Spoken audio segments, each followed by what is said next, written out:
Hi guys, and welcome back to the Early Bird Photo News. Big announcements have been happening, and you may have wondered, why hasn't Jan done a video? And the answer is simple, because rather than talking about rumors, I like to talk about the real thing, like this Nikon Z8 that just showed up at my doorstep. I'm gonna have this camera for a few weeks with a few different lenses and put it to the test in the field to see how it will perform. One of the lenses they sent me is my favorite Nikon lens, the 600mm TC lens. And I must say, it's actually quite dangerous on their part to send me this lens again, because I'm not quite sure I'm going to be able to get myself to send it back to them, because I enjoyed it so much when using it in the field.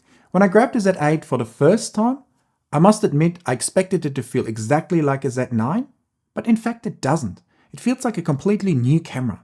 It's still built like a tank, nice and sturdy, and your fingers slide in the perfect positions on the camera. But there's a few changes, especially on the back of the camera, that I think will actually make it easier to use in the field than the Z9.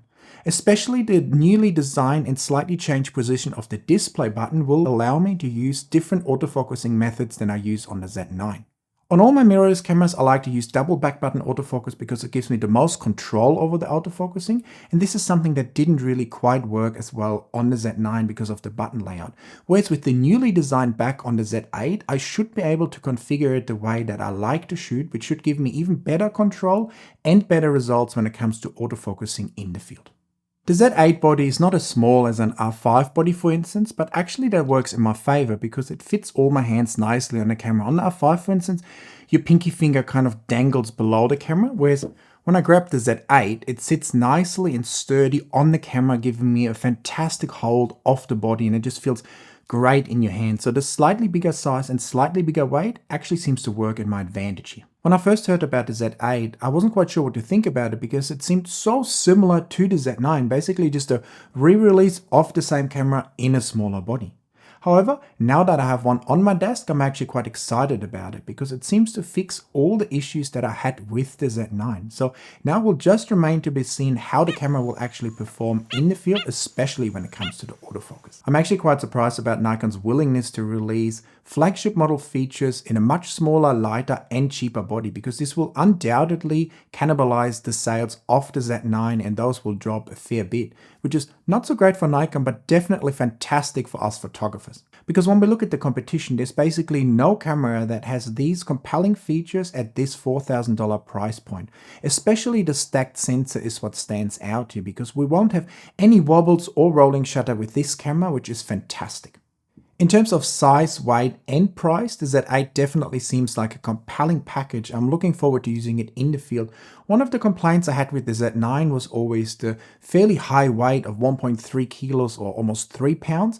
So the Z8 clocking in at still a kind of heavy but not too heavy 910 grams or 2 pounds is a very welcome addition and should make it much easier to travel with multiple bodies as well. For instance, you can have one Z9, one Z8 and save significantly in the weight department. Still have the big task ahead of me to set up the Z8 with all the right settings, and as a start I will set it up very similar to the Z9s that I've used in the field. So I will have a wide area custom, a very large one, either on the shutter button or on the display button. I use that to find a bird, and now we'll have the AF on button assigned to 3D tracking to take over whenever the camera has found a bird and track the bird for me.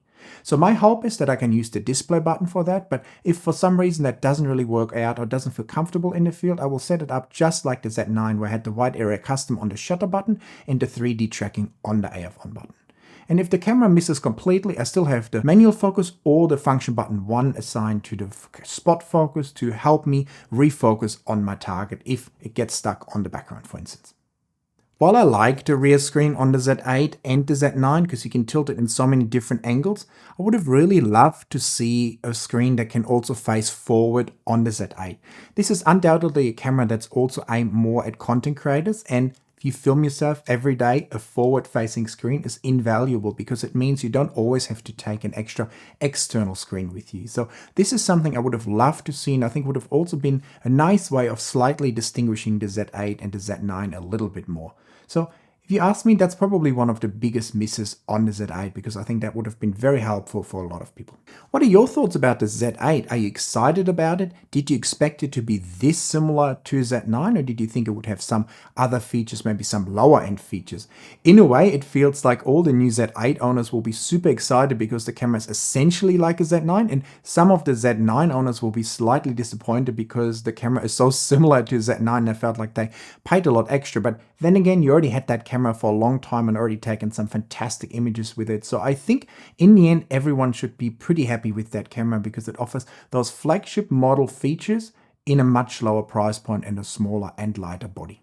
The thing I love the most about Nikon is actually their incredible image stabilization. It's second to none and super stable. So I hope the IBIS in the Z8 will perform just as well as in the Z9. And because the camera is lighter, it should be even easier to handhold video and photos at very low shutter speed. So this is definitely something I'm looking forward to using in the field, and probably the thing I miss the most when using other brands where the image stabilization is nowhere near as good as with these Nikon cameras.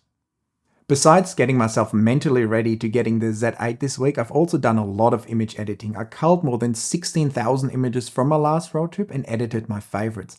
I was actually very happy after a kind of slow start to the trip to get some really nice images in the end, like of these hard to get white-backed swallows that basically never perch, and we managed to get 4 of them on the perch. And of course, my favorite little Berks parrots that have given me such a hard time over the years, and I finally managed to get some nice images of.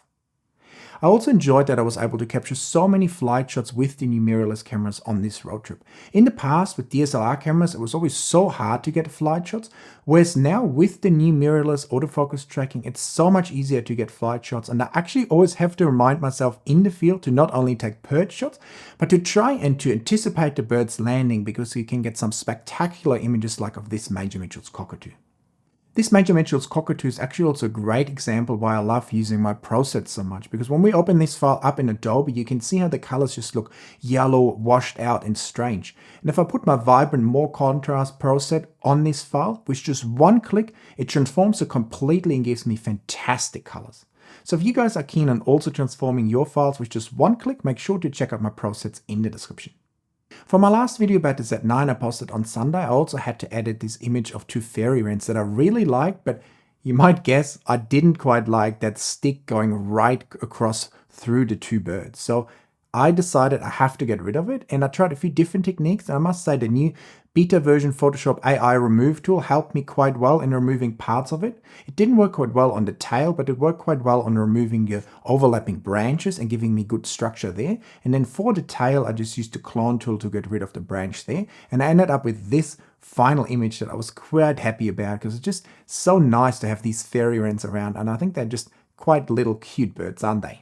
And if you guys want to edit your images just like this, remove things or take them to the next level, make them look amazing and get the colors perfect, make sure to check out my masterclass in the description where I teach you exactly that. When traveling in the remote outback, one of the biggest challenges is always to keep your batteries and equipment charged, because there's no power available other than the ones that you bring with you. I've never found a fantastic solution myself, but recently EcoFlow reached out to me and asked me if I wanted to test their new River 2 series portable power station, and of course I wanted to, because this seems to tick almost all the boxes when reading through the specs. It's nice and light, just 3.5 kilos or 7.7 pounds, so it's very easy to take with you. And the best thing about it is it charges up really quickly, and there's many different ways to charge it. The best way for the Outback is actually the optional solar panel you can get with it as well. With that one, in just about 3 hours you can fully recharge your battery.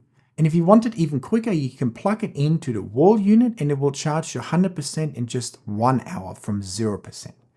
And if that's not enough, there's also USB-C charging, and there's also car plug, so you can charge it up while you're driving. So there's really no excuse why this unit shouldn't have 100% power at the end of the day and allow you to charge up all your batteries. So I'm really looking forward to fully using it in the field on my next trip. And if this small unit isn't big enough for you, EcoFlow also has some bigger units available that will basically satisfy all power-hungry devices in the field. The EcoFlow River 2 also comes with an LFP battery and a battery management system that is designed to make the battery last very long.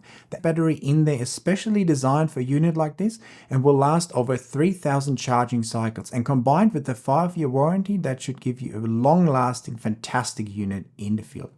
What I also like about it is that it can act as an emergency power supply in your house. So for instance, if I'm working with certain hard drives, I could plug this into the wall and then plug my hard drive into the River 2. And if the power went out, this would power my hard drive then, and I wouldn't have any problems keep working in case the power goes out. Like I said, I haven't fully field tested it yet, but I want to do a little test with you right now. So let's turn it on, turn on the outlet, plug in my Canon charger. I said turn it on. There we go. And it's charging the battery. Pretty cool, isn't it? Well, I think this will be a fantastic addition, what I will always have with me in the car, and I will definitely report back to you after I've used it in the remote Outback for a little while. Nikon has definitely dominated the photo news this week with the release of the Z8, so we cover the other brands again next week. But for now, I'm just excited to be able to take the Z8 out into the field with me, put it to the test and see how it performs, and then share all my experiences with you guys, because I think this camera will be very interesting for many people. Nikon already has a fantastic lineup of mirrorless lenses, and now if they step up their camera game, it will be hard to resist their offerings, especially if they also introduce that 200 to 600 sometime soon. What do you guys think? What are your thoughts about the Z8 and what do you want to know about it? Let me know in the comments. Make sure to check out some of my other videos, and like always, also make sure to hit that subscribe button, and I will see you in one of my other videos very soon. Bye!